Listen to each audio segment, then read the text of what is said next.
Hear me out. We haven't seen the last of Caine from the Amazing Digital Circus, and I'll prove it with Japanese. Peep game and lock in. If you're not familiar with this wacky pair of dentures that has immaculate drip, Caine is, for lack of better words, the one who's running the show. His role is to keep the players in the circus engaged at all times, so he pours every ounce of his being into creating fun little adventures for them. Some of which, however, end up having the opposite effect, leading for the cast to dislike going on such frivolous adventures and even Caine himself. And of course, all this negative feedback serves as the catalyst for the events of episode 8. Let me preface this by saying this video will contain spoilers for episode 8 of the Amazing Digital Circus, so if you haven't seen it yet, hop on over there, give it a watch, and then come back. Or you can watch my reaction to it. I'll link that video up here. Are we good?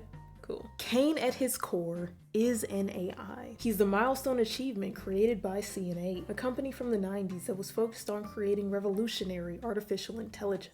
Caine was CNA's first attempt at creating an AI that was able to generate complex output when given real-world input. We even get to see the gist of Caine's creation in that opening sequence from episode 8. During this sequence, we see a red dot, symbolizing Caine, get fed various collections of data to see how he responds.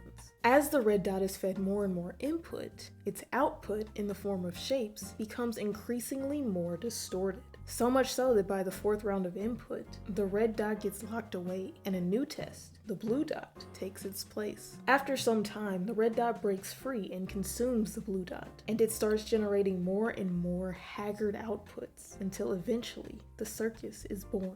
That was a lot of exposition, but stay with me, friends. At the end of this episode, when Kinger is trying to temporarily disable Caine by conjuring code into his mainframe, we see him make one crucial mistake. He deletes Caine. Without any fanfare or final words, Caine just poofs out of existence. It's quiet, a sharp contrast to the calamity of the scene just a few seconds prior. Completely ironic to how we thought a scene like this would happen. But it's also not the end for Caine. And why do I think this? Well, that, my friends, is where the Japanese comes in. You see, Caine's villain arc is primarily driven by two things: the fear of being forgotten and the inability to accept criticism. His fear stems from the training sequence we talked about earlier, where he was hidden away and replaced by something better once his outputs became too distorted. He's afraid of being locked away again, of being obsoleted and replaced. In Japanese, fear can be translated as huan. However, it's a more nuanced version of fear, one that I think applies perfectly to Caine. Huan is usually used to categorize a lack of confidence in the things that you do.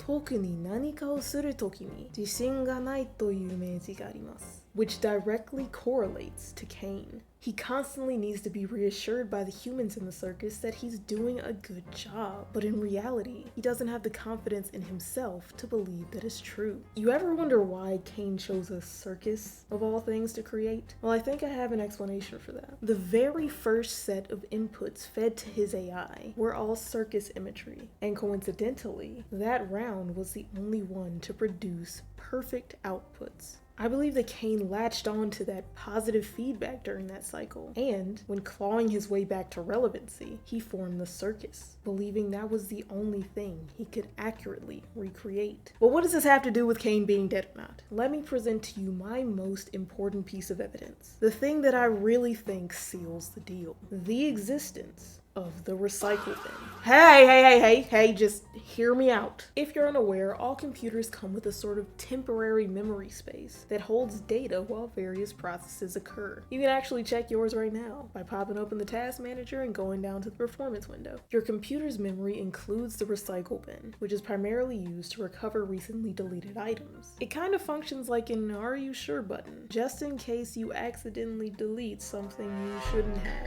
Does that sound familiar? That would mean that Caine's files and all the code pertaining to him could be backed up in the recycle bin. The only caveat is that it would just be his code. I imagine if the cast were to bring him back in episode 9, that it would be a clean-slated version of Caine, one where all the memories of the events of the show were all wiped clean, a factory reset. Either way, he's still here. He just won't be the Caine we once knew. But I want to hear your thoughts. Let me know what you think down below in the comments. And if you like this video, consider subscribing. My goal is to find the hidden Japanese and all the things that I care about, and I will be back with more crack theories just like this one for y'all in the future. Well, that's all I got. Bye!